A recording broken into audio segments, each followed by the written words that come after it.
Simula ng pandemyang COVID-19, ang mga Asian American ay nahaharap sa nakababahalang pagtaas ng mga insidente ng pagkapuot. Marami sa mga biktima ay ang pinakamadaling maapektuhan at walang kakayahang ipagtanggol ang sarili. Kaya ano ang maaari mong gawin upang makatulong? Ang isang paraan ay sa pamamagitan ng bystander intervention, isang hanay ng mga opsyon na maaaring makapigil sa pagsalitang panliligalig na nagreresulta sa karahasan. May papel tayong lahat sa pagpapanatili na ligtas ang ating mga komunidad. Joining me this afternoon are three representatives from APCTC, which is Asian Pacific Counseling and Treatment Centers. They have a program that addresses Asian hate crimes, bystander intervention. Hello and welcome to So, Jannelle. Thank you so much for inviting us. We're supposed to be celebrating AAPI Heritage Month, this month of May. We're supposed to be celebrating the contributions of members of the AAPI communities to the fabric of American society. But then at the same time, while we're celebrating on one side, we're also on the other side contending with this issue of hate crimes. How is your organization helping the AAPI community to combat this problem? I'm really proud to be a part of APCTC because our work, I think, historically has been dealing and on the forefront and trying to make sure that our community have access to services, especially when we're impacted by trauma. And when we see these incidences of hate crimes and hate incidents on the news, there's a vicarious trauma that affects our community. A lot of us have isolated, I feel scared of what it means to be out in community. And I think as a mental health agency, I'm proud that we have our team ready to have a safe space open, in 7 languages. Some people don't want to report. Some people are having a hard time maintaining their daily life.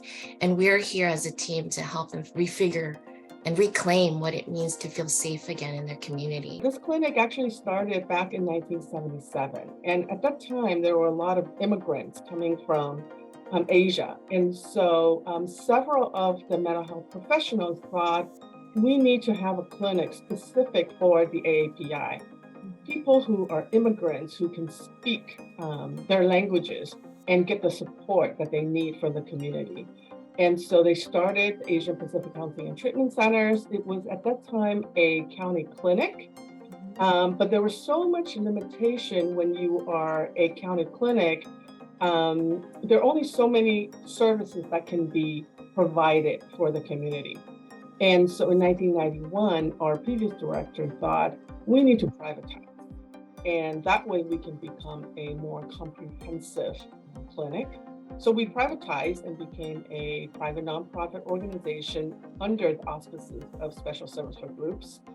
We've been part of SSG since then, and the growth has really been exponential. We were able to provide, in addition to mental health services, vocational services, housing, outreach, engagement, and we've expanded from 1 clinic to 7 right now.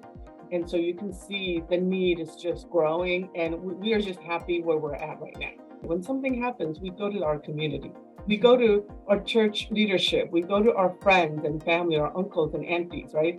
So it's a community that's going to build on and make us stronger, and that's the intention there. In this notion or idea of you are not alone, you have started your bystander intervention program. So the idea behind this bystander intervention training is, someone will get this training and they will be able to use one of what Right to Be calls one of 5 Ds to sort of help de-escalate that situation. And one of the really, really powerful things that Asian Americans Advancing Justice and Right to Be were able to do were they created a PSA, a public service announcement. It was a short 1.5-minute video where they sort of promoted this idea of using the 5 Ds in those situations. And they actually were able to get actor-comedian Ken Jeong to do the voiceover for that video. And if you look it up on YouTube, that video is now, I think, garnered over 2.5 million views. It was very well received. Of course, Jannelle, you provided the Tagalog voiceover, but we also just want to make sure that with other languages accessible, this will be something that is more easily spread, more accessible, and more Asian Americans are aware of this kind of tool being something that they can use in their communities if they see this kind of event happening. Right. Thank you, Harold. I am very much honored that I have been asked, Dr. Sheila Wu. Thank you so much for asking me. This is such a wonderful program. What other programs do you have or are you making available in order to address this issue of Asian hate crimes? We've continued to do a lot more like advocacy and just services and education to the community. We're trying to teach them, hey, don't take it standing down. You need to fight back. We have a self-defense class. I'm really proud that we have been able to reach about 170 massage workers in Los Angeles. It's so cool to see a squad of aunties go from no to no, right?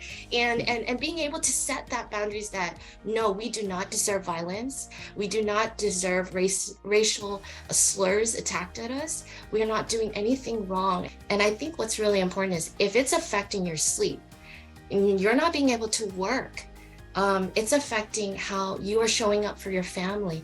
We would love to have an open door for you to consider our services. So viewers that are watching, how can we avail, who can avail these services, and what's the process? So we have 7 clinics altogether throughout Los Angeles. You can visit apctc.org to see what clinics is closest to you. In addition to the website, you can also check out our Facebook and YouTube, because we also have the videos and workshop information posted on these social media websites. I do want to note one thing is about collaborating with other AAPI agencies. Currently, I'm working on a project to develop a resiliency center.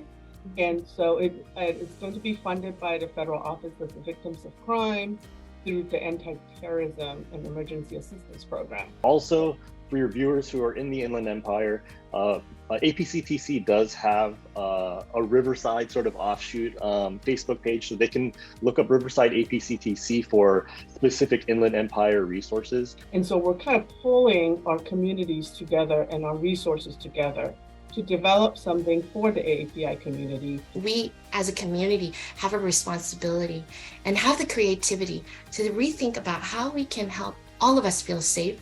And when emergency is needed, we call 911, but we can have each other's back.